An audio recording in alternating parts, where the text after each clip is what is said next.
Buenas, vamos a comenzar una nueva charla en desarrollo de este proyecto que estamos haciendo desde Cascaborra Ediciones, de ir presentando a gente que hemos conocido estos años con perfiles muy interesantes relacionados con la historia.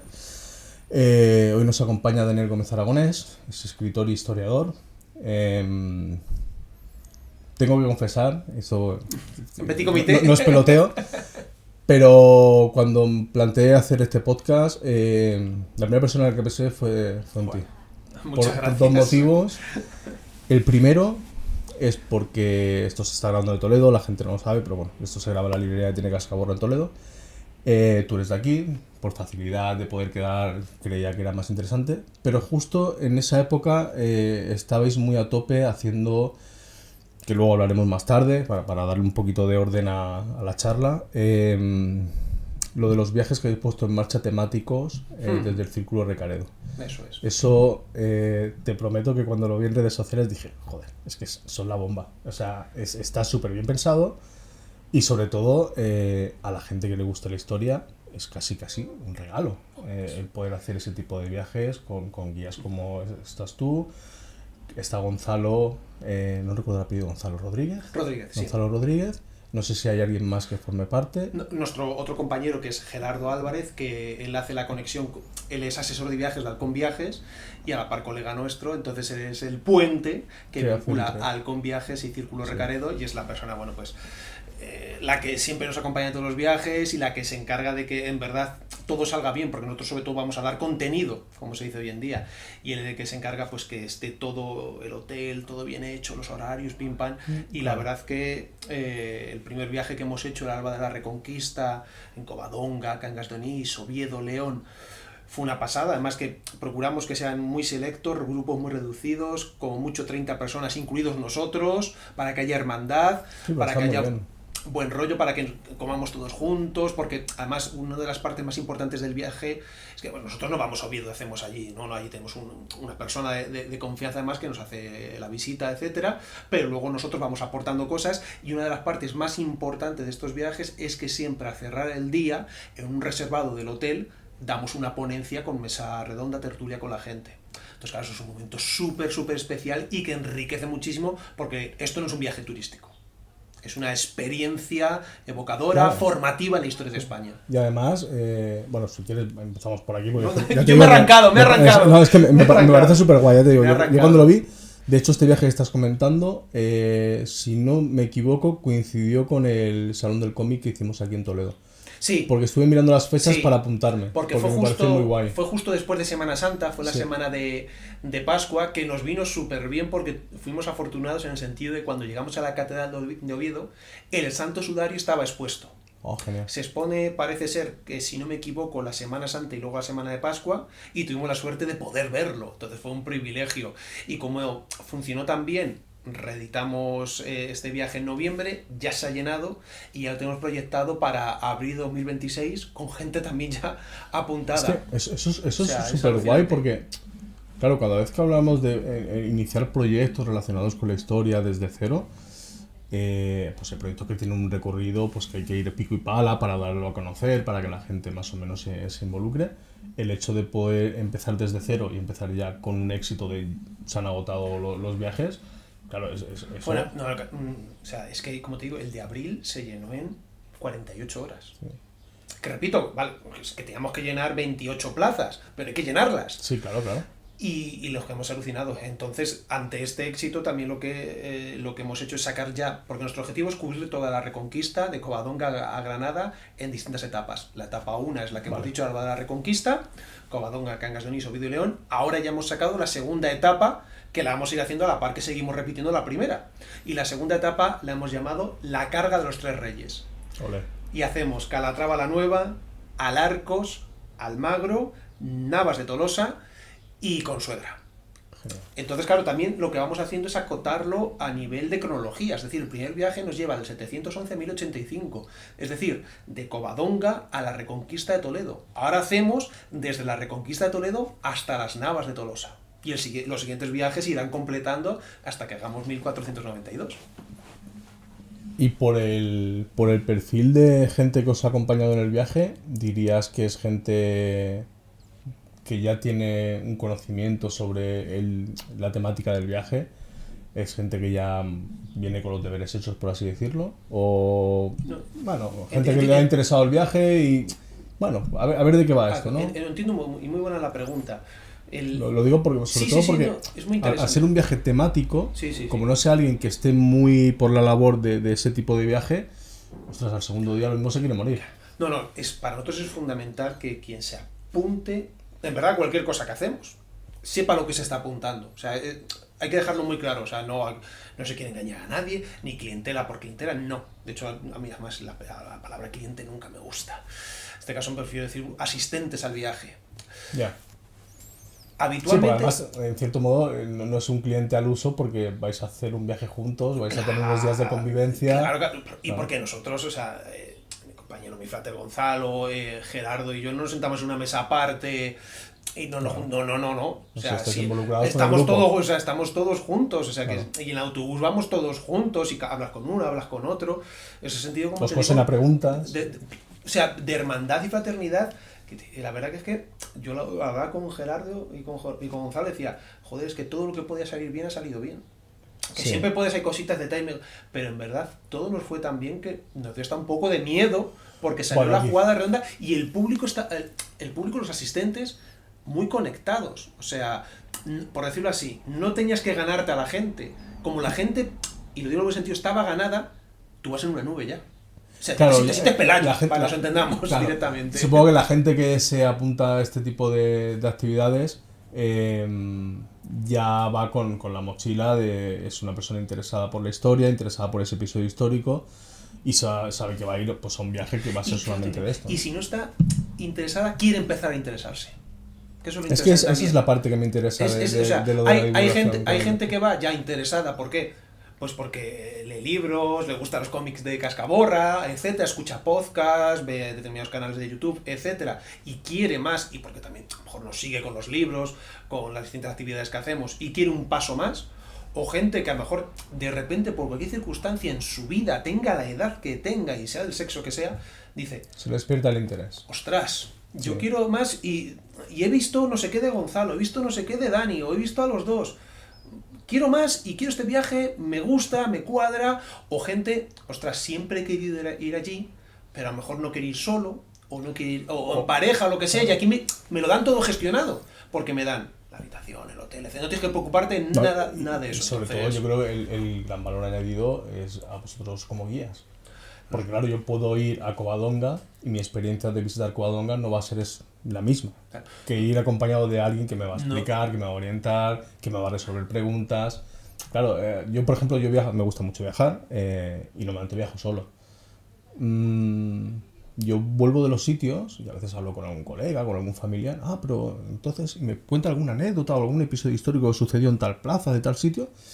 Y yo me he vuelto de la ciudad y no me he enterado ni tan siquiera de eso. Porque al ir solo, vale, sí, tú buscas información en internet, haces alguna visita guiada pues con algún guía local, pero no te empapas igual del viaje, ¿no? Entonces, el hecho de que vosotros estéis pues, acompañando durante todo el viaje al grupo, claro, yo por ejemplo, yo me siento a comer con vosotros en un viaje de estos y es que me acabáis echando de la mesa, ¿sabes? O sea, claro, os coso, a mí, claro, cualquier cosa que se me queda, cualquier anécdota, cualquier no sé qué, al final voy ahí a machacar, ¿sabes? Disfrutamos muchísimas, tuvimos la gran fortuna, entonces, que conocemos a un historiador de allí, de Asturias, Pablo, que es guía oficial de turismo allí, y tiene un podcast también en Radio Pública de Asturias.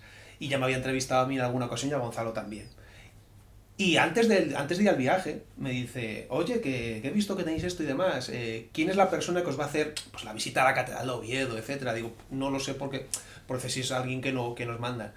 Sí lo sabes, digo, que no lo sé. Dice, sí, soy yo. Digo, qué bueno. Entonces, claro, eso fue un plus, porque claro, una persona de extrema confianza... Claro.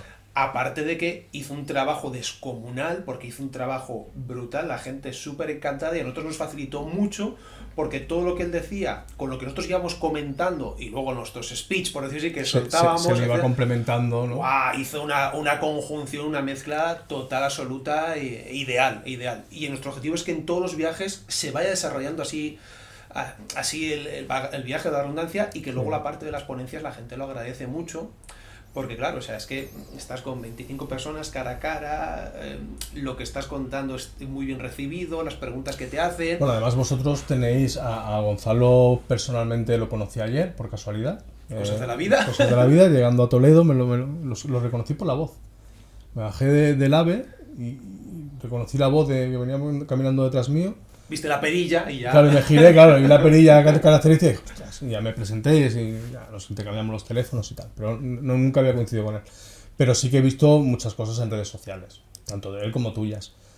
Claro, es que vosotros tenéis un valor añadido para este tipo de iniciativas y es que sois muy buenos comunicadores. Muchas gracias. Claro, es que no es fácil comunicar historia. Yo cada vez lo tengo más claro. De hecho, el objetivo de este video podcast es precisamente hablar con un montón de gente que he conocido en los últimos años que son capaces de, mediante su propuesta de divulgación histórica, llegar a diferentes públicos, a veces pues de gente que ya conoce más o menos la historia, que ya está muy empapada, entonces el nivel es otro, pero también hay niveles muy iniciales, ¿no? De despertar el chispazo, de que la gente pues conozca un episodio histórico, un personaje, de una forma a lo mejor un poco más superficial, pero has despertado el interés en ese personaje, en ese episodio histórico. Ese primer paso yo creo que es bastante importante. Y siempre estoy pendiente de esto con cualquiera, cuando veo podcast, cuando veo YouTube, en medios escritos, revistas, libros y tal, eso es diferente. Pero me doy cuenta que como no des con un buen comunicador, por un lado no queda muy claro lo que te están contando de los Reyes Católicos, porque al final es un batiburrillo de fechas, de avances en la historia, retrocesos. Llega un momento ya que me pierdo, no sé si en este punto hemos conquistado Granada o no se ha conquistado Granada todavía, me pasa, ¿eh? Sí. Entonces, claro, cuando encuentro a gente que es capaz de comunicar de una forma sencilla, pero muy rigurosa, y además, bueno, vosotros hace poco te veía en un video podcast con Javier Rubio 11. Sí. Es un disfrute total, o sea, al final lo escucho y dices, estabas hablando de tu último libro, el de Reinas Godas, y hablando pues todo el tema de la historia de los godos, ¿no? Hasta que se asentan en Toledo, pero ya remontándote al inicio, en los países europeos, cuando entran y tal. Ostras, es un periodo histórico que tengo bastante verde, pero me siento, te escucho y digo, bueno, me entra todo, pero súper bien. Joder, entonces, claro, para hacer un viaje de estas características, donde vamos a estar, ¿cuántos días fueron? Pues por ejemplo, son 4 días, 3 noches. Claro, si me pones 4 días y al lado me pones a una persona muy ortodoxa, muy de fechas, de no sé qué, de no sé cuántos, el segundo día, pues como que me aburro, me empiezo a desconectar. Por ejemplo, yo te diría que eso es un lujo que no nos podemos permitir, claro. Evidentemente. Yo creo que... Sobre todo por el tiempo que vais a estar juntos, porque vais a compartir muchas horas. Que no es una ruta, una visita 2 horas y hasta luego, claro. Que bueno, vale. Que tampoco, pero bueno. Pero como dices tú, son muchas horas.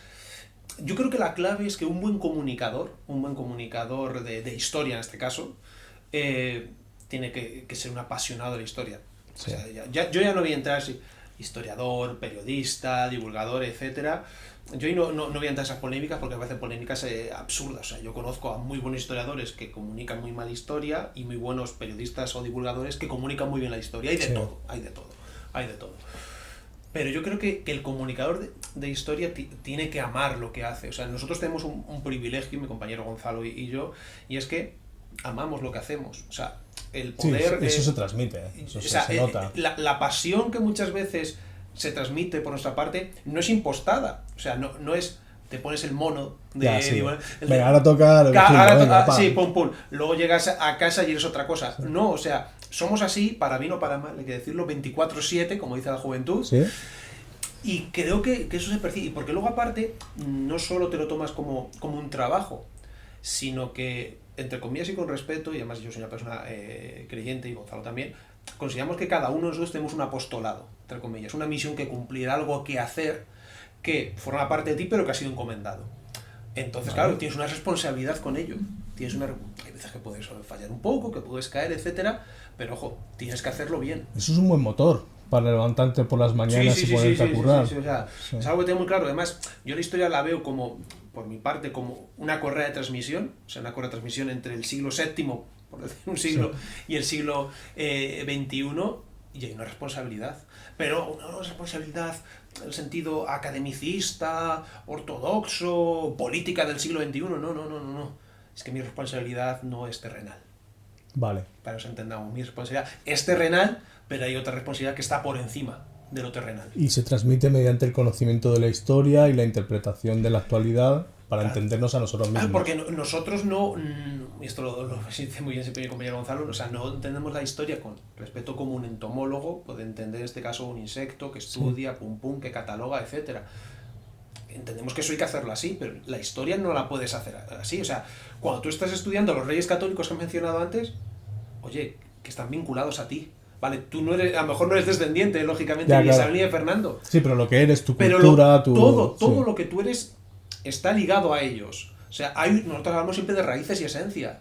O sea, consideramos nosotros una historia desde un punto de vista esencialista en el sentido de que las cosas tienen espíritu y alma. Es así, sin raíz no hay esencia, sin esencia no hay espíritu, y sin espíritu no hay nada. Bajo mi punto de vista es algo que siempre he tenido muy claro. El punto de vista es bueno, es interesante y sobre todo para la gente que os sigue, para la gente que participa de vuestras actividades, creo que es enriquecedor, porque es un punto de vista diferente a lo que van a conseguir o lo que van a encontrar en otros sitios, ¿no? Por ejemplo, aquí en Toledo sé que también hacéis visitas guiadas. Sí, hacemos visitas con Paseo Estudio Mágico, y estamos también con nuestro compañero Julio, y las visitas no es una visita turística. A eso me refiero. Es ese plan, no. Sois una opción para el visitante a Toledo, para la gente, incluso para la propia gente de Toledo. Sí. ¿no? O sea, sois una opción completamente diferente y vuestra propuesta es alternativa, más disruptiva. Sí. No. Hasta vamos siempre de negro, aunque tengamos 40 grados. Sí. Como tiene su mérito, depende de qué época del año. O sea, que es así. Sí. Pero porque hay un compromiso con lo que se hace. O sea, nosotros consideramos también que Toledo evidentemente tiene alma, tiene espíritu, y que tiene un lado muy marcado ligado a la leyenda, al mito. A ese otro Toledo, por llamarlo de alguna manera. ¿El Toledo mágico sería? Efectivamente. Es que justo tenemos por aquí el libro Toledo de la ciudad mágica. Hay que tener en cuenta que Toledo es la ciudad de España con mayor número de leyendas constatadas. Y las leyendas no son cuentos para niños. ¿No? Venga, niño, vete a dormir que te voy a contar un cuento. No. Tú puedes llegar al corazón, puedes llegar a conocer un pueblo, una ciudad, un país, una patria, un reino, a través de sus mitos y leyendas. O sea, yo siempre lo repito. Entendiendo qué intentan transmitir con ese mito, con esa leyenda. Claro, ¿no? o sea, ¿cuál es el objetivo de eso? O sea, que la caída del reino visigodo de Toledo tenga tantas leyendas con tanta trascendencia, tan famosas y tan conocidas a su alrededor, la cueva de Hércules, la cava Florinda, Rodrigo, etcétera, eso no es casual. No sucede porque sí, no es una mera inventiva literaria e intelectual. No. No. O sea, si se genera mito y leyenda, es porque hay una fuerza que mueve ese mito, esa leyenda. No es casual. No surge una leyenda de algo por mera curiosidad o porque sí. ¿no? Bueno, yo a veces creo que tienen un componente como morboso. Y eso es lo que hace que perduren en el tiempo. Por ejemplo, hablabas de la cueva de Hércules. Yo lo de la cueva de Hércules creo que lo que realmente hace que perdure en el tiempo es lo de cuando abres la puerta. Bueno, tú lo puedes contar mejor que yo, que la conoces, pero lo que encuentra Rodrigo detrás de la puerta, ¿no? Cuando rompe los candados y accede. O sea, Rodrigo, o sea, en el plano mitológico, la ciudad de Toledo es fundada por el semidios griego Hércules. En esa cueva palacio lucha contra un dragón, lo vence, se bebe su sangre, adquiere conocimientos mágicos y a partir de ahí convoca a una serie de magos, etcétera, les instruye en los secretos de la magia toledana. Esos magos no se van, sino que se quedan a vivir alrededor de esa cueva palacio que ha levantado Hércules, y cuando Hércules considera que su labor de didáctica, vamos a llamarlo así, ha concluido, cierra la cueva palacio y ordena que todos los reyes de España tienen que colocar un candado y echar una llave, y que ninguno puede atreverse a acceder al interior. Exacto. Llega la famosa lista de reyes godos, hasta que llega el último, el malogrado Rodrigo, no pone su candado, sino que rompe todo, se accede al interior, y hay una maldición. Para mí, fíjate, lo interesante de la leyenda es que también tiene una moraleja, tiene una enseñanza. El de la curiosidad. En este caso es decir, oye, el gato... no estás siguiendo la tradición, tu curiosidad y tu ansia de querer buscar un tesoro que hay en su interior te va a llevar a algo terrible. y es a la pérdida de tu reino. Pérdida de tu reino. Pero luego además tiene también una enseñanza muchas veces negativa y una enseñanza muchas veces positiva. Porque en el caso de esta leyenda de las cuevas de Hércules, te das cuenta que lo que se pierde por la profanación, una violación, lo que hace de una cueva, el círculo se cierra para abrir otro círculo en otra cueva y en el norte. En Covadonga. Efectivamente. Entonces dices, ¡guau! Cuando lo ves así con distancia y sin ortodoxia, dices... Eso es genial, eso. ¡Ostras! A mí me da subidón, por lo menos, tío. Es que cuando llegas a ese tipo de conclusiones, cuando vas estudiando historia, vas aprendiendo, llegas a ese tipo de conclusiones de conseguir enlazar dos hechos diferenciados y encontrarles la relación, eso mola mucho. Muchísimo. Y otro día se lo comentaba a la gente a colación también de las cuevas de Hércules y Rodrigo, porque yo conté lo de Rodrigo, de las cuevas, y me dijeron, oye, pero ¿y lo de la cava Florinda que hemos escuchado y demás? Digo, fijaos qué interesante. En la leyenda de la cava Florinda, bueno, lo de cava es un término despectivo que significa ramera, que viene de la tradición en este caso musulmana. Florinda sería la famosa hija del conde Don Julián, quien vigilaba la zona de Ceuta, etcétera, y Florinda estaría en Toledo en la corte como muchos jóvenes, hombres y mujeres, formándose, los jóvenes para ser pues buenos gobernantes, duques, condes, etcétera, y las mujeres pues para ser esposas adecuadas para la nobleza. Y venían a Toledo, como no, a la corte a formarse. Pero ¿qué pasa? Que Rodrigo se enamoraría de Florinda, no la cortejaría, no habría no fue correspondido. Eso es. ¿Qué es lo que hizo? La violó. La violó. O sea, la observaba, se dice que la observaba, cómo se bañaba, desnuda en el Tajo. Sí, el salto de la cava, ¿no? Que está por ahí. Lujuria, etcétera, y la violaría. Y digo, fijaos que Rodrigo, el pobre entre comillas, ¿no? Porque muchas veces se dice que en verdad la violación no la había hecho Rodrigo, sino la podía haber hecho los hijos de Bitiza, etcétera.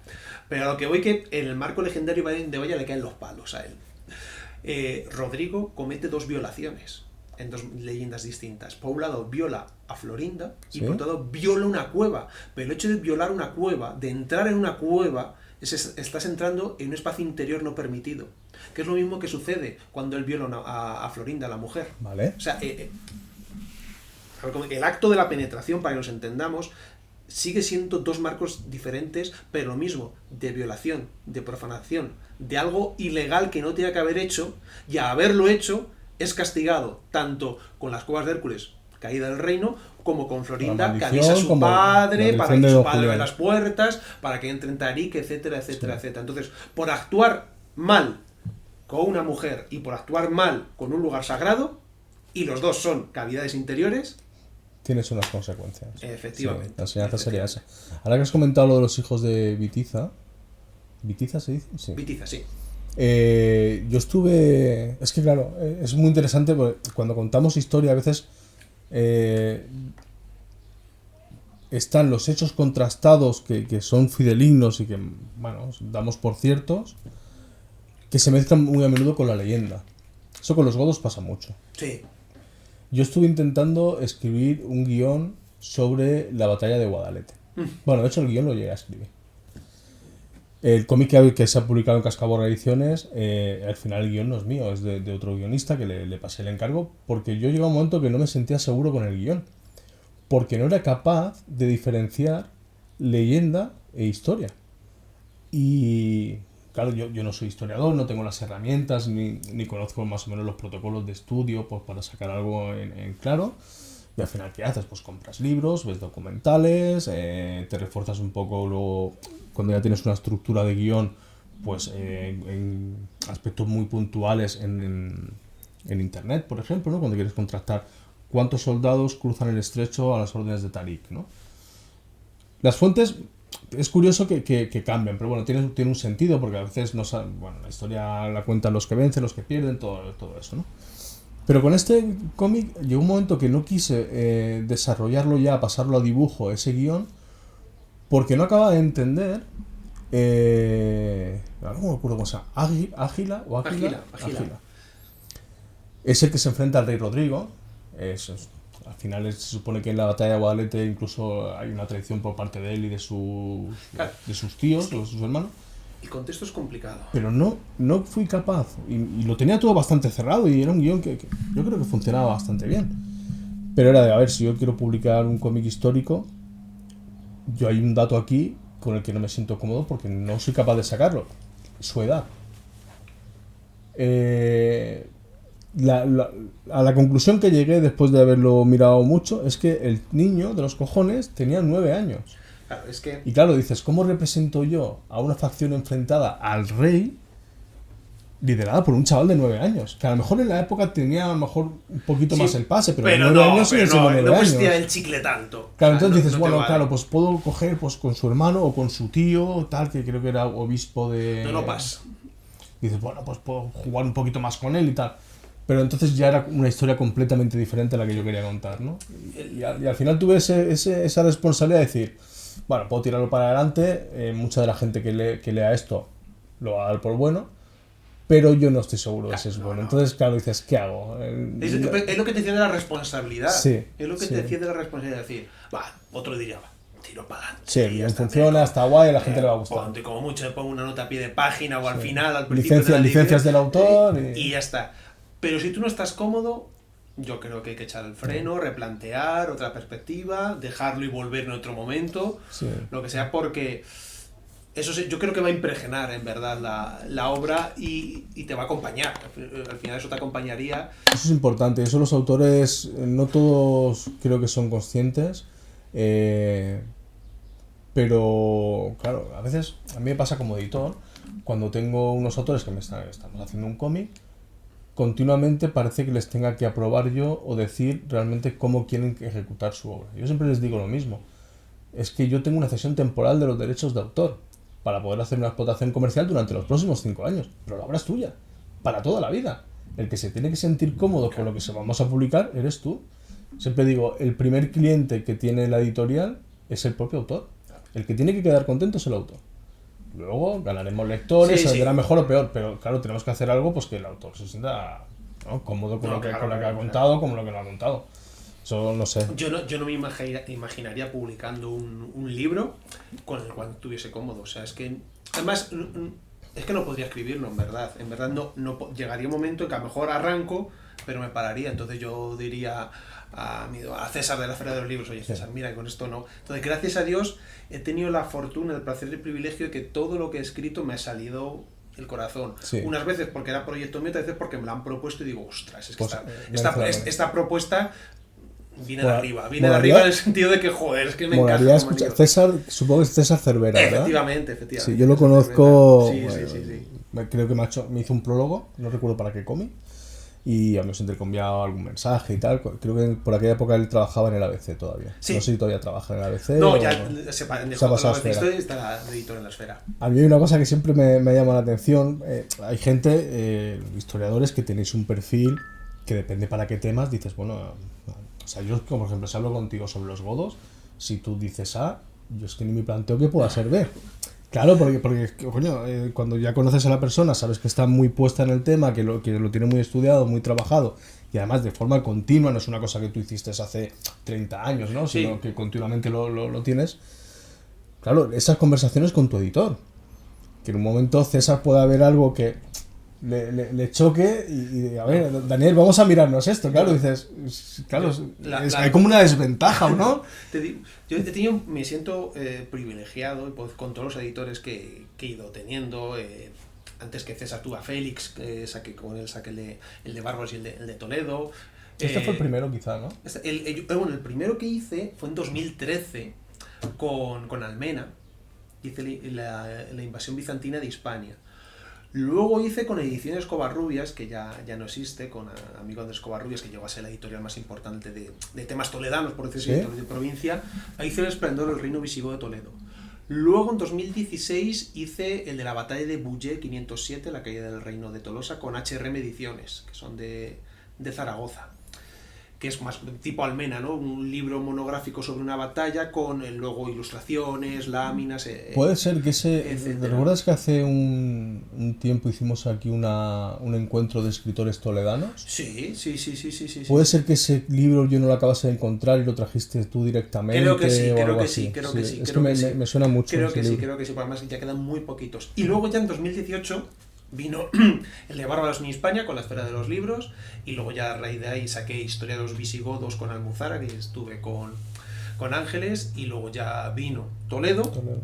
Después vino el libro que he escrito conjuntamente con Gonzalo, Historia de los Pueblos Bárbaros de Europa, es también con Almuzara, y ahora el último, que estoy así con César, el de Reinas Godas, y la verdad que en este caso con César, que está trabajando muy seguidamente en estos 2 últimos años, la verdad que súper bien, porque bueno, yo creo cuando te entiendes, y encima los dos tenemos un madridismo muy marcado que también ayuda mucho. Bueno, a ver, todo el mundo tiene sus defectos. Sí. No, yo siempre lo digo, o sea, en verdad todo el mundo es del Real Madrid. Lo que pasa es que hay gente que lo sabe y gente que todavía no lo sabe. Entonces, bueno, todo llega, hay epifanías, San Pablo se cae del caballo. Podríamos hablar de fútbol durante todo lo que queda de tarde, tranquilamente, pero yo esa moto no te la puedo botar. Yo es que soy muy del Atleti. Pensaba que iba a decir del Barça. No, yo soy atlético y no mano. Ostras. De hecho, ha llegado un momento que me he llegado a plantear que ni tan siquiera me gusta el fútbol, solo me gusta el Atleti. Solo te gusta el Atleti, ¿no? Solo disfruto viendo el Atleti. O sea, disfruto incluso cuando pierde. O sea, ostras, eso tiene mérito. ¿Sabes? O sea, me enfado como todo el mundo, pero ¿sabes ese berrinche? El otro día nos mete el Paris Saint-Germain, nos mete 4, tal y igual. Y yo me quedo viendo todo el partido tranquilamente, viendo a ver si hacemos una buena pared, a ver si hay... Hostia, el chaval este parece que tiene maneras... Lo mismo durante la temporada, ¿sabes? Siempre le veo el lado bueno, incluso con temporadas de mierda. Nefastas, ¿no? Sí, incluso sí. Cuando bajó a segunda, bueno, algo habrá. Bueno, en segunda, bueno, no vamos a hablar de fútbol, pero yo en segunda, yo no suelo viajar para ver fútbol, normalmente. Pero cuanto más he viajado ha sido cuando el Atleti ha estado en segunda. Fíjate. Porque era como la llamada de la tribu. Claro. Era de ese momento de necesidad donde hay que ir a arrimar el hombro y ahí vamos a arrimar el hombro con lo que haga falta. Qué bueno. Responsabilidad, sí. Lo que decíamos antes. Sí. Es responsabilidad. Sí. Responsabilidad en algo que en verdad consideras que es más grande que tú mismo, que es, bueno, pues en este caso tu equipo de fútbol. Sí. Entonces, lógicamente, pues a mí me pasa con el Madrid. O sea, yo considero que muchas veces las victorias estas que tiene el Madrid, que se las explica, las explico yo por la mística, o sea... Es que no hay otra explicación. O sea, lo del contra el Manchester City, que te pone 99%, sí. Y al final pasa mal. La última Champions que ganó el Madrid, remontando todas las eliminatorias, claro, con los partidos perdidos y tal, dices, esto ya no se coge nada. O sea, lo de los penaltis contra el City también, etcétera. Yo no quiero faltar, porque seguramente, es claro, esto es un berenjena. Habrá gente que nos esté viendo que sea muy madridista y tal, pero, a ver, que Antoine Griezmann no tiene ninguna Champions, Lucas Vázquez tiene 5, ¿no? Sí. A ver, eso tiene que ser un milagro, sí. que haya ejecutado a alguien, ¿no? Claro, pero yo no lo veo como algo... A mí veces que la gente lo usa como crítica o para quitar mérito a las cosas, ¿no? O sea, para mí si hay mística, si hay algo que es, entre comillas, paranormal, que yo lo enfoco lo paranormal a través de lo religioso, para mí eso es una bendición, o sea, para mí eso es algo superior. O sea, quiero decir, cuando tú, más allá de lo que es netamente deportivo, de lo que es netamente el trabajo de evolución histórica, sale algo adelante, es porque hay magia, sí. Llámalo como quieras, en mi caso lo llamo fe. Sí, siempre hay que no sabemos explicar. Entonces, en ese terreno entramos a... de José Lu contra el Bayern, o sea, eso no...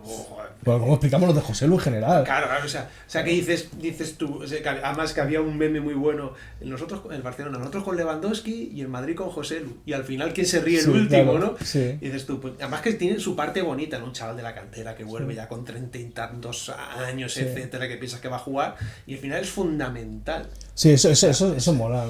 Esas pequeñas historias personales que hay detrás de los grandes proyectos y tal, que realmente son los interesantes al final. A mí, por ejemplo, cuando hablamos de historia, pues sí, pues bueno, conocer, por ejemplo, pues la Reconquista o conocer pues todo el tema de descubrimiento y conquista de América es interesante a nivel general.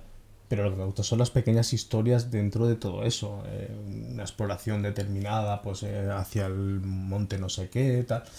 No sé, me resulta más enriquecedor ya que quizá pues centrarnos a nivel genérico. También es verdad que supongo que eso te lo va dando los años, sí. Y que llega un momento que es como una... ¿Cómo se llaman? Las katiuskas estas, las muñecas rusas. Sí, que vas abriendo, pum, claro, pum, pum. Y vas yendo cada vez más al detalle, ¿no? Si te parece, hablamos de Reinas Godas, porque me parece una propuesta muy guay. Vamos, bueno, aquí las tenemos. Llevamos toda la vida hablando de los Reyes Godos. Efectivamente. Continuamente.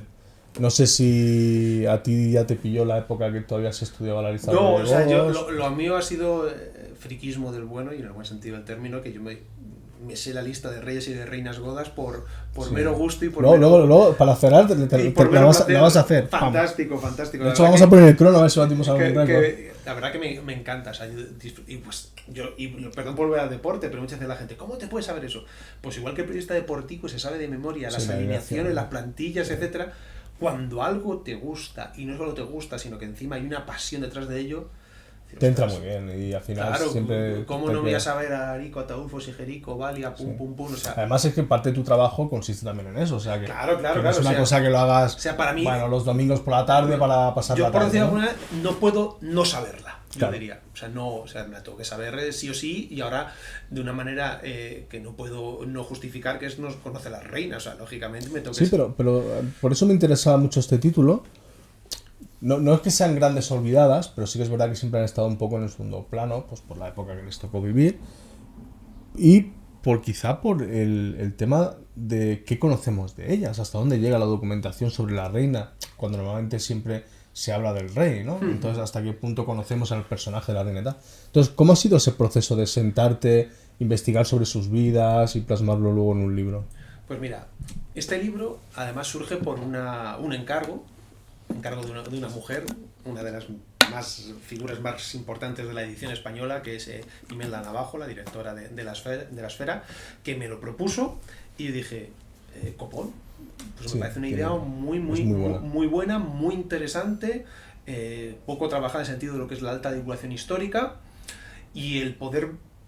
Yo lo que no quise hacer es, por decirlo así, mini biografías. No. Yo lo que quiero es que, claro, si hago mini biografías, cuando tú te leas este libro, vas a tener que comprarte tu libro de Visigodo para completar y encajar las piezas. Y yo lo que quería es que... No lo vas a entender, no le vas a dar el contexto adecuado. Yo quiero que no necesites otro libro, que si quieres otro libro sea para ampliar, porque quieras mucho más, o porque sea detalles determinados. Claro. El ejército, pues me interesa mucho, bueno, pues aquí la información es más limitada, tienes que irte a otra obra. Pero mi objetivo es entender la historia de los godos, desde sus orígenes en el sur de la actual Suecia hasta la invasión musulmana de 711, sin necesidad de tener que ir a otro libro, y a través de las reinas, a través de la figura femenina, porque... es una perogrullada lo que hay que decir, ¿no? Pero donde hay un rey, lo normal es que hay una reina. Sí. En este caso, reinas consortes, lógicamente, pero hay reinas porque los reyes necesitan esposas para tener descendencia. Otra perogrullada, pero es que es así. Entonces... Bueno, normalmente también suelen ser hijos de reinas. Claro, ¿no? Con los godos es una locura, claro. pero bueno, normalmente... Pero a mí, fíjate, cuando... Claro, estando con las fuentes históricas, pues, con Idacio, Procopio, San Isidoro, Juan ¿Has tenido que hacer toda esa labor de documentación específicamente para este libro? ¿O ya traías parte de la mochila? Es algo que viene conmigo acompañando de 20 años, pero lo que sí tengo que hacer ahora, más detalle. Ir al contraste y... Claro, y el fijarme por qué dice aquí su mujer y por qué aquí no dice su mujer, por qué menciona el nombre de sus hijos varones, de los príncipes, y cuando llega el nombre de las princesas no menciona el nombre. Por qué podemos encontrarnos con 4 o 5 reyes que no conocemos el nombre de la reina. Entonces, por qué se legisla sobre la figura de la reina viuda. Entonces, toda esa serie de detalles ahora los he tenido que potenciar, y me da mucha rabia cuando tú coges la fuente histórica de turno, la mujer de Suintila. Vale, pero dime cómo se llama. ¿Cómo se llamaba? Sí. Dime cómo se llama. No te pido que me hagas una biografía, pero dime por lo menos el nombre. Sí. Que algo haremos con el nombre, ¿no? Es que, claro.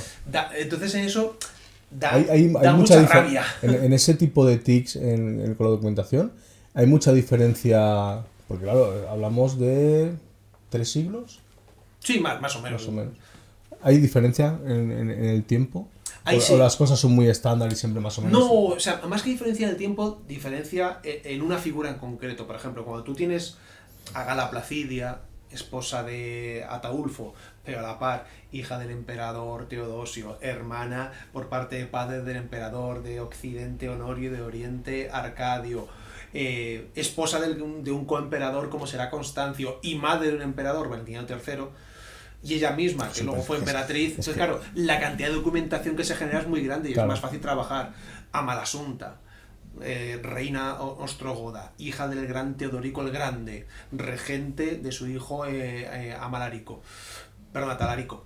Pues también genera una gran cantidad de información, pero hay de otras que la información es porque da la casualidad que un conde o un duque manda una carta al rey porque la reina ha muerto y el conde o el duque es amigo del rey y manda una carta pues consolando a su amigo el rey y claro, de condolencias hablando de su esposa. En este caso sucede con Gundemaro y su esposa Hildoara. Pues de lo que sabemos de Hildoara, gracias a que el primero conde y duque Búlgar escribe una carta, en este caso alabando las virtudes de la reina que se acaba de ir. Bueno, pero es que además incluso muchas de las reinas quizá tampoco había mucho que escribir de ellas porque fueron reinados muy cortos. Claro, hubo reinados de semanas. Sí, bueno, el caso de Sigerico, que es el récord, duró una semana.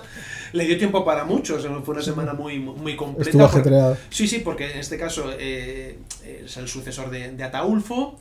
Él quiere quitarse del medio a Gala Placidia, pero no puede matarla por lo que supondría matar a Gala Placidia, pero sí la exhibe por las calles de Barquino, de Barcelona, de una manera completamente humillándola, se carga a Sigerico a buena parte de la familia de Ataulfo, etcétera. Entonces para ser una semana le cundió la verdad que al hombre. Entonces una semana puede generar, aunque se parezca no puedo, pero puede generar información. Pero por ejemplo, Teudis, que reina prácticamente 18 años, sabemos que se casa, y se casa con una rica dama hispano-romana. Ostras, nos da más información porque sabemos que le proporciona una especie como de guardia de corps, de 2000 hombres, etcétera. Por lo tanto, claro, si te proporciona 2000 hombres, si la llaman rica dama hispano-romana, ya puedes a través de ellos saber estatus social, te da una información secundaria, etcétera, pero no sabes cómo se llama. Ergo, no sabes, es complicado poder seguir su linaje familiar, etcétera, porque a veces que solo con el nombre puedes de alguna manera ligarla, en este caso, a una determinada familia, un determinado clan, etcétera, etcétera. Pero bueno, también eso forma parte yo creo que es bonito, interesante. Muchas veces la gente dice, es que queremos más, pero es que no hay más. No hay más, es que es eso, de verdad que ahí entrarías ya se coge el limón y se exprime todo lo que se puede y da lo que da. Podrías tirar pues ya haciendo tú una interpretación personal o incluso ficcionada. Ya te metes casi en rollo novela histórica, entonces yo es lo que no quería. Esto es lo que hay, pero lo que hay es muy interesante, es muy valioso. La figura de la reina Goswinta, que sobrevive a 2 esposos que son reyes, a Tanagildo y Leovigildo, o sea, que tiene una vida que supera Juego de Tronos, para que nos entendamos. Todo lo que rodea la vida de Goswinta supera Juego de Tronos y todo eso más sucede en la ciudad en la que estamos. Yo estuve leyendo sobre ella hace cosa de un año por ahí y me recordaba mucho a Cersei Lannister. Lo que no sé si es que... Qué bueno, tío, me parece muy me recordaba un poquito. ¿Sabes qué pasa? Que yo cuando leo, tanto cuando leo ensayo o cuando leo novela, automáticamente cada vez que el autor me presenta algún personaje, yo lo asocio a un personaje que conozco o a una persona que conozco, a veces son personas reales, ¿no? Sí, mi entorno. Qué interesante. Sí, entonces me hago ya esa foto fija y ya me puedes seguir describiendo el personaje todo lo que tú quieras. O sea, ya tienes perfil. La cara ya se la ha puesto. Qué bueno, sí, no, me parece muy interesante. Sí. Y con lo que dices de Cersei, la verdad que me pega en el sentido de que es una mujer con carácter. Sí. Que en verdad podemos decir que no necesita un hombre en su vida porque aparte muy activa también a la hora de los tejemanejes cortesanos, con las ideas muy clara, capaz de aglutinar a mucha gente a su alrededor y de conseguir facciones o una facción que la siga y que la apoye, porque de hecho Leovigildo, cuando su hermano Liuba la asocia al trono una vez que ya ha muerto Atanagildo y que bueno, pasan unos meses porque estamos en monarquía electiva, se elige a Liuba y Liuba, como digo, asocia a Leovigildo. Leovigildo, una de las primeras cosas que hace es casarse con Goswinta, que es la viuda de Atanagildo. ¿Por qué? Porque sabe que ese matrimonio le va a granjear que toda la gente que ha apoyado a Atanagildo y Goswinta ahora le pueda... los atrae a su causa. Claro, pero eso lo hace porque se casa con ella. O sea, eso que es muy importante. O sea, en esta época, la figura de la mujer de poder, de la reina, la figura regia femenina, hay que tener en cuenta que, por un lado, perpetúan el linaje. Lógicamente, para tener hijos de descendencia necesitas a tu rey. Pero Leovigildo ya venía con hijos, ¿no? Venía con hijos, venía con hijos. Pero en este caso, el matrimonio no es tanto para perpetuar el linaje, sino como, por un lado, la mujer como símbolo, la mujer regia como símbolo de poder, de prestigio, de honor. Sí. Y luego, por otro lado, porque legitiman el trono. O sea, Leovigildo ya está legitimado. Porque, por un lado, la asocia a su hermano al trono y se casa con la reina viuda. Hay muchos reyes que no son nada hasta que no se casan con alguien destacado. En el caso del reino de Asturias es muy interesante y el epílogo está dedicado al siglo VIII, a las primeras reinas asturianas, y las reinas asturianas son fundamentales, Ermesinda, hija de Pelayo, y Adosinda, nieta de Pelayo, por eso mismo, porque tienen dentro de ellas la sangre de Pelayo. Claro. Y la sangre de Pelayo legitima en el trono. Alfonso I el Católico, cuando se casa con Ermesinda, es más rey porque está casada con la hija de Pelayo. Exacto. Silo, que es un noble, que puede ser un noble más, está legitimado porque se casa con Adosinda, que, ojo, es nieta de Pelayo. Entonces, esas cuestiones simbólicas son muy, muy importantes para tener en cuenta. Yo por eso he insistido mucho en el libro. Luego, ahora ya para terminar un poco, comentabas que la Plácida sería... Placidia. ¿Sería tu reina favorita? ¡Wow! Difícil me lo pones. Es que tiene una vida, pero... Pero fíjate lo que te voy a decir, porque en alguna ocasión me la han preguntado con el tema del libro, y voy a hacer una trampa. Te voy a decir mis dos reinas favoritas. ¿Por qué? Porque como hablamos de reinas godas, están visigodos y ostrogodos. Sí. Entonces, mi reina ostrogoda favorita, lógicamente, es Amalasuntha. Amalasuntha, además tenemos mucha información gracias a Procopio de Cesarea, que habla de todo lo que es la guerra gótica, esa guerra que enfrentó al Imperio Romano, Oriente y Imperio Bizantino con el reino ostrogodo de Italia. Y Amalasuntha es una digna hija de Teodorico el Grande, que es uno de los reyes más importantes de la historia de Europa. Y ella siendo regente, y luego reina consorte, hace un gobierno muy bueno, mantiene el poder a pesar de tener ataques exteriores y ataques interiores, y me parece una figura abrumadora, muy ligada a una ciudad determinada como es la ciudad de Rávena, que es una de mis ciudades favoritas del mundo, en Italia, y es una de las reinas con las que me quedo. Y luego, en el caso visigodo, me quedo con la reina Vado. La reina Vado es la esposa de Recaredo. Vale. Recaredo, sabemos que es el rey que provoca la conversión al catolicismo, Tercer Concilio de Toledo, año 589.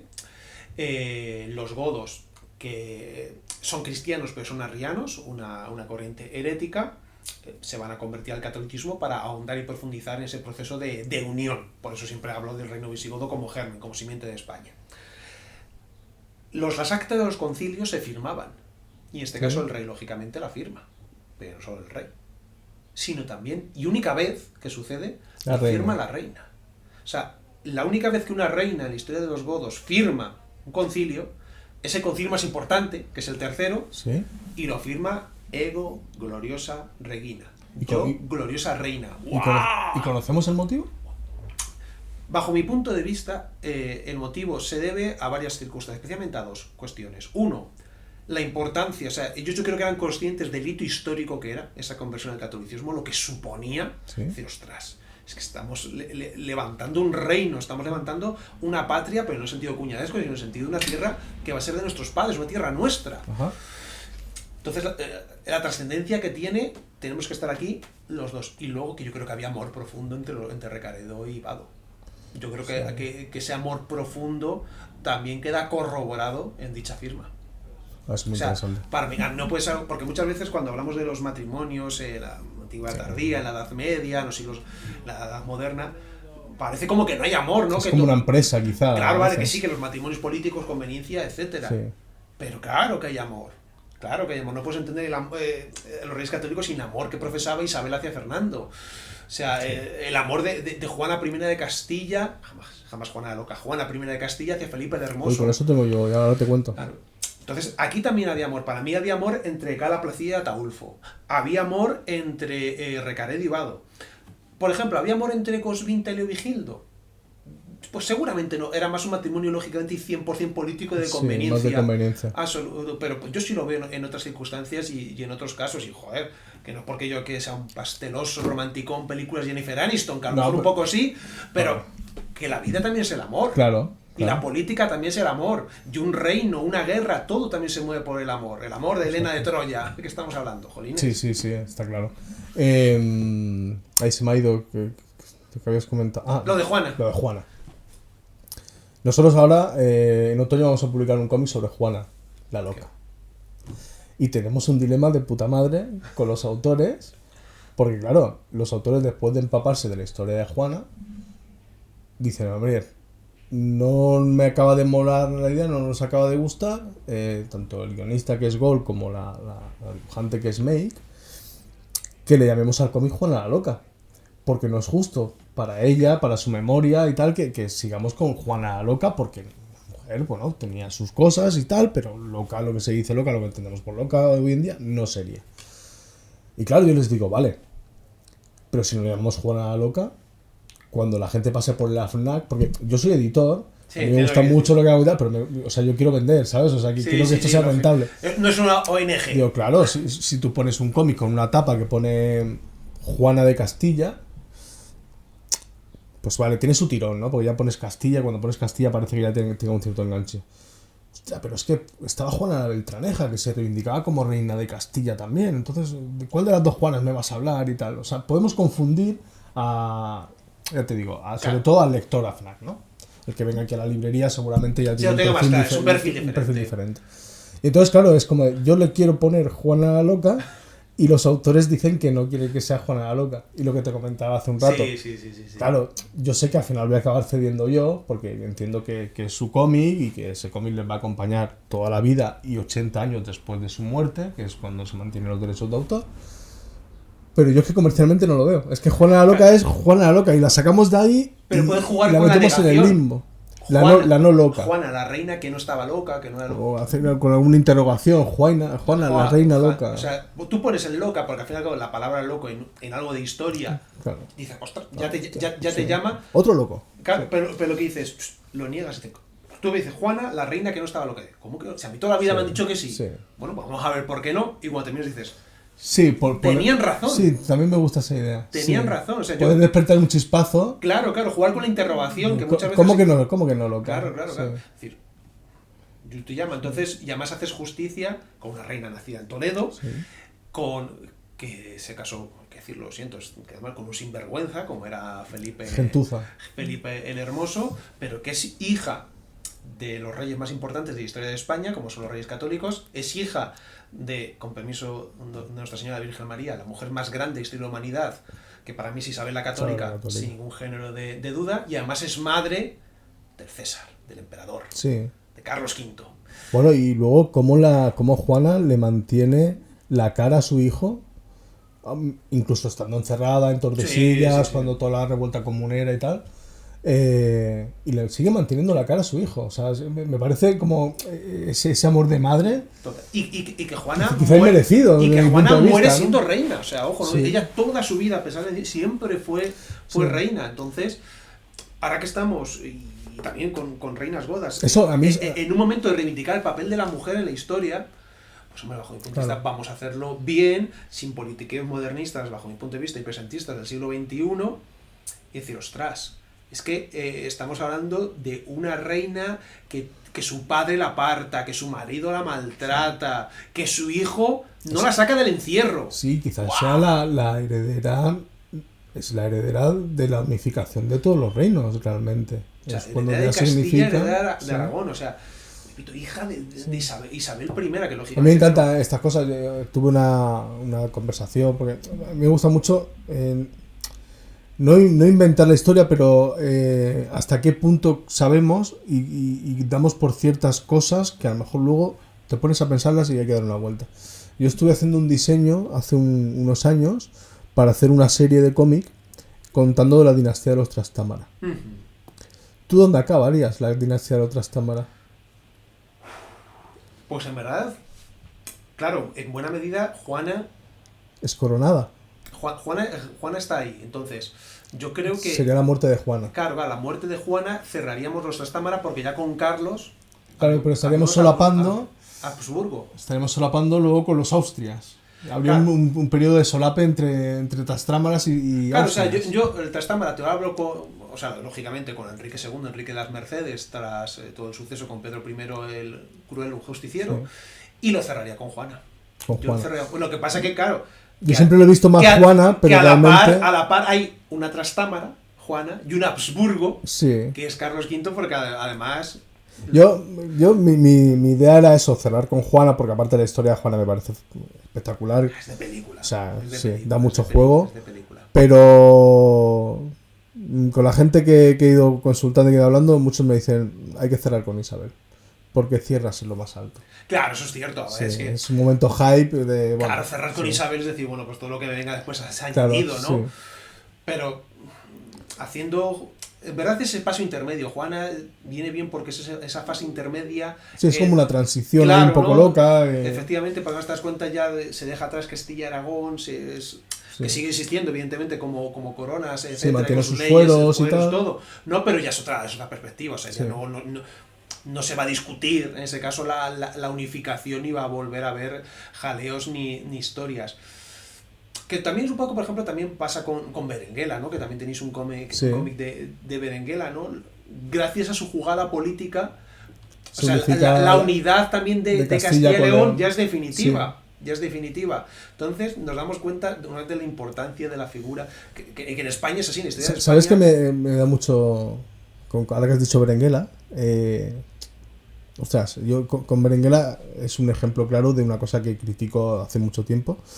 En lugar de tener una historia común, la historia de España, común también con otros muchos países, por ejemplo de Hispanoamérica, es una historia compartida realmente. De hecho, este video podcast le he puesto historia compartida, el nombre que tendrá en las cabeceras y tal será historia compartida, precisamente porque aunque hablemos de historia, la historia no se ciñe a un territorio, muchas veces es historia universal y cosas que suceden en un sitio al final tienen trascendencia al otro lado del mundo. Entonces, para poderlo entender y contextualizarlo tienes que ir tirando siempre del hilo.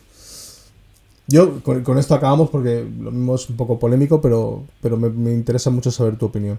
¿Hemos troceado nuestra historia, la historia de España, en 17 autonomías? Sí, totalmente. O sea, la reina Berenguela es historia de España que se estudia en los colegios, que no sé si se estudiará o no se estudiará en los colegios de Castilla y León.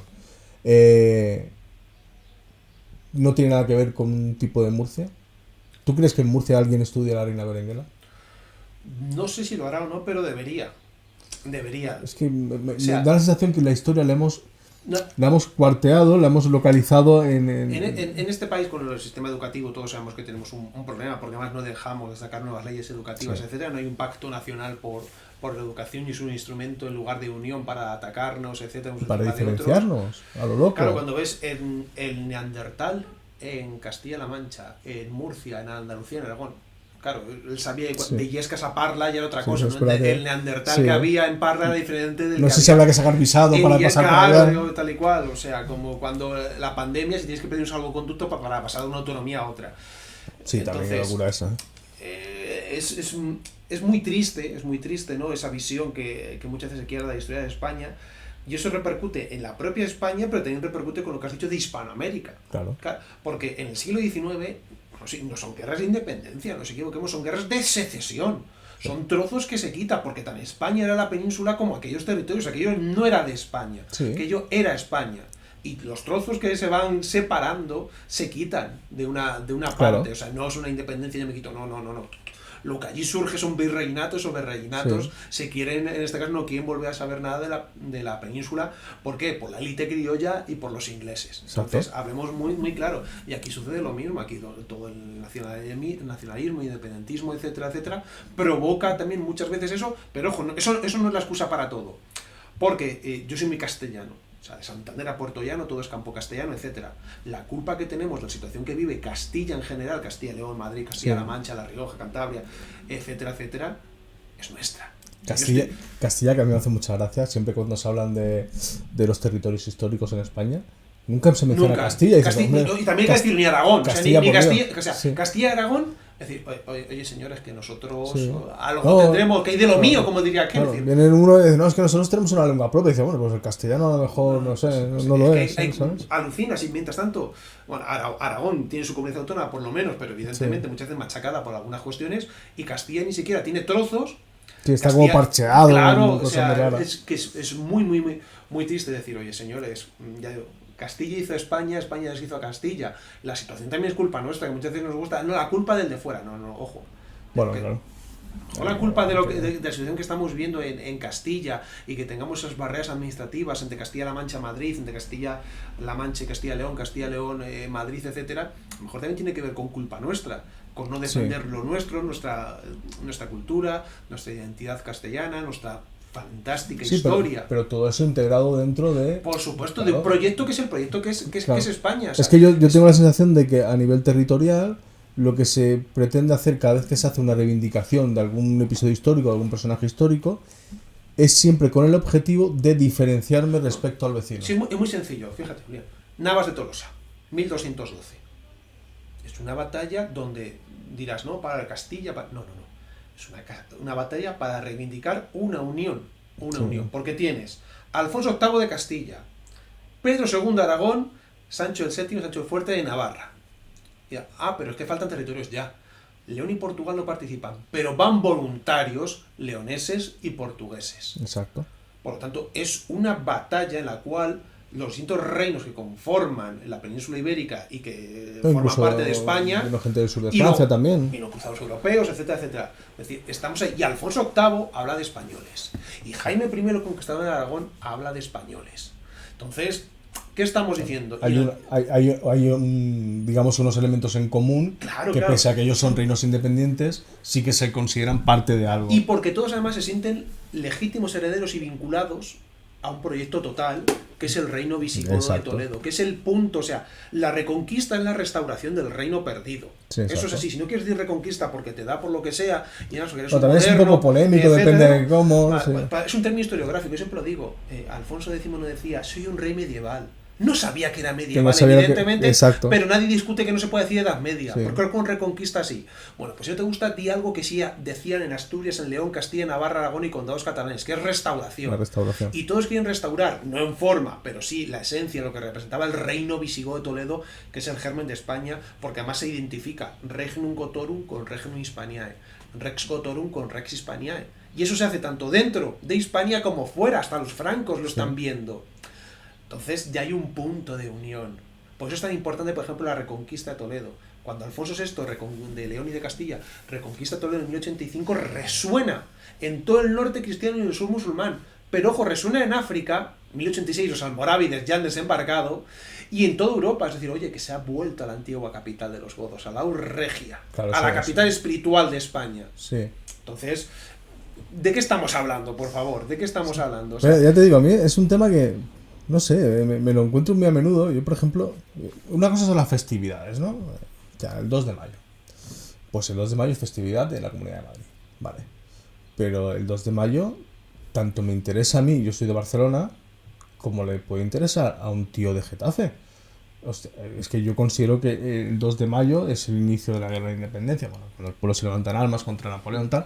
Y podemos dar como que en ese momento se inicia la guerra de independencia o la llamada independencia. Bueno, España realmente su independencia no la perdió nunca bajo las órdenes de Napoleón.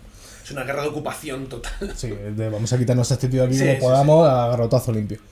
Para mí es importante para la historia, también para la mía, aunque yo viva en otra comunidad autónoma, ¿no? Pero parece como que a la hora de llegar a los sistemas educativos, de llegar a la divulgación histórica, nos centramos más en lo que ha sucedido en un territorio con unas fronteras actuales, no las fronteras ni siquiera de la época. Y ya te digo, yo lo que veo es que hay como detrás de todo esto unas ganas de intentar diferenciar lo mío de otra comunidad, ¿no?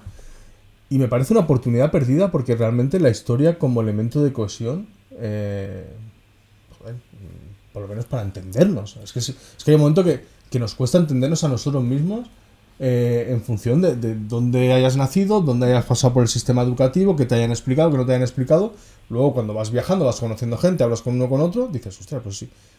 Tenemos un mismo episodio histórico, un mismo personaje histórico y ni tan siquiera lo estamos entendiendo igual. Hay más que nos une que nos separa. Sí. Yo creo que el problema es que, por un lado, hay un interés en querer mostrar una España uniforme y por otro, un interés en querer mostrar una España que no sea uniforme. Y es decir, estáis equivocando los dos. España siempre ha habido un elemento de unidad, pero también un elemento de diversidad.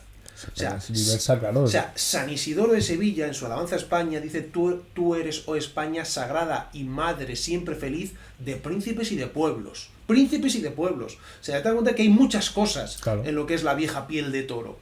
Y es así, y no es igual la España de Galicia que la España de Murcia. O sea, Pero no es igual la España de Cataluña que la España de Extremadura. Claro. Pero es España. Sí. Es España. O sea, España es muy diversa. Pero es muy diversa. Y a nivel cultural. Y eso es lo que nos enriquece. Pero también hay desde hace muchos siglos un proyecto común. Exacto. Porque si no se hubiera hecho la reconquista no solo puede ser territorios, porque si fuese territorios, se hubiese seguido avanzando por el norte de África. Dirían, no, pues que se fue a América.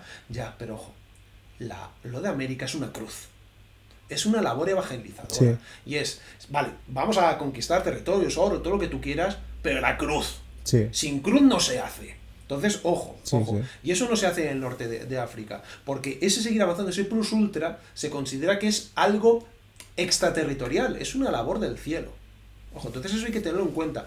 Y cuando se reconquista Granada, ¿por qué es un hito? Porque es decir, el círculo se completa. Porque son conscientes que lo que se ha perdido por el error de Rodrigo, España sibi restituta est, que dice Antonio Nebrija.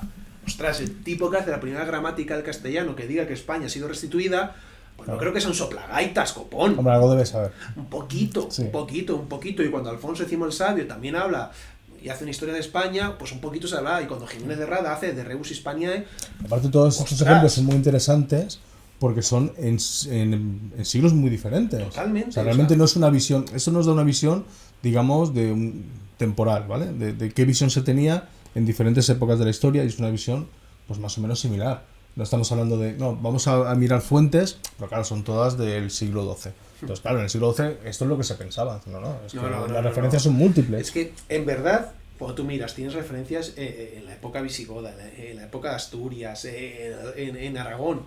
Dices, pues es que es más fácil asumirlo. Sí, es más fácil entenderlo así. Claro, sí. O sea, es más fácil decir... O sea, el estar en contra...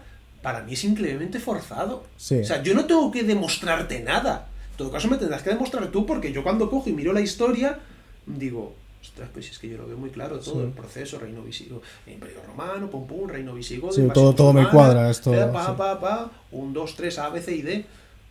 El que tú quieras desmontar eso... Sí, vienes tú con un mensaje disruptivo, bueno, claro, explícamelo. Claro, justifícamelo. Es como que no. Las pirámides de los extraterrestres... Necesito un poquito más para quererte. Dame algo. Dame un poquito. No, es que es muy difícil ya. Pues todo es difícil en la vida, al final se acaba haciendo. Sí. Entonces necesito un poquito más. Convénceme también, yo no tengo por qué convencerte. No, está claro. Bueno, creo que nos hemos pegado un buen rato de charla. Muy bueno. Vamos a dejarlo aquí si te parece. Perfecto. Yo, para la gente que nos está viendo, les haya interesado tanto el proyecto de Daniel que nos has explicado de los viajes. Si tienen intención de visitar Toledo, también pueden hacer las visitas guiadas y sobre todo acercaros a los libros porque son muy interesantes. Yo tengo pendiente, te lo tengo que confesar, tengo pendiente Reinas Bodas, pero es que tengo una lista de pendientes que es inacabable. O sea, siempre he sido muy lector. No te preocupes, que te esperan, no se van a ir corriendo. Claro, pero desde que tengo la librería, tengo también la posibilidad de comprar libros a precio de librero. Y esa ha sido mi cruz. O sea, tengo la casa llena de libros hasta arriba que no... Pero bueno... Tienes otra librería en casa, ¿no? Sí. De hecho, yo voy cogiendo para la librería los libros que a mí me apetece leer como lector. No hago ese ejercicio de pensar, bueno, ¿qué le puede gustar a la gente que se pase por la librería? Voy a coger este título o este otro. Son los títulos que me quiero leer. Claro, pero porque tú también... Es una propuesta muy concreta. Sí, y eres cliente mismo, ¿no? O sea, es decir, o sea, tú cuando vas a cualquier librería... Sí. ¿Qué me espero? Claro, vas a una librería de barrio, vas a casa del libro y dices, no compras por comprar, sino compras un libro porque te gusta. Claro. Y tus gustos, hay veces que sean diferentes, pero hay veces que sean comunes a otros. Exacto. Y ese común a otro seguramente sea muy fácil que sea seguido de cascaborra. Sí, el perfil es muy definido. Claro. O sea, pues, porque tú me puedes decir, no, yo tengo cascaborra, pero en verdad me dedico a criar gallinas y mi objetivo de vida es otro. Pues a lo mejor, lógicamente, no, pero tú, con cariño y respeto, lógicamente, digo. Ya, me gustaría, ¿eh? Pero tu objetivo es este, y de tu apostolado. Sí, tiene un poco esa personalidad y está muy claro pues el perfil, ¿no? Claro, cualquiera se puede hacer una idea, o sea, viendo el catálogo de cascaborra, pasándose por la librería, viendo lo que hay en las estanterías, tiene una idea exacta de qué es lo que a mí me gusta. Claro, no es un perfil excéntrico o exógeno a todo lo que es esto, no, está pringado, tío. Pues a ver si antes de que acabe el verano le puedo meter mano. Ya me contarás. ¿Con qué reina te quedas? Sí, porque es que, claro, yo ahora te diría, pero claro, es que no las conozco. Conozco 4 o 5 y es que esta siempre me ha llamado la atención. Claro, pero lo ideal es conocerlo todo. Bueno, muchas gracias Daniel por venir. Un placer, un gustazo. Lo dejamos aquí y bueno, cuando vayas teniendo novedades te invitaré a volver. Aquí volveremos y larga vida Cascaborra Ediciones. Muchas gracias, hombre. Fuerza y honor. Fuerza y honor.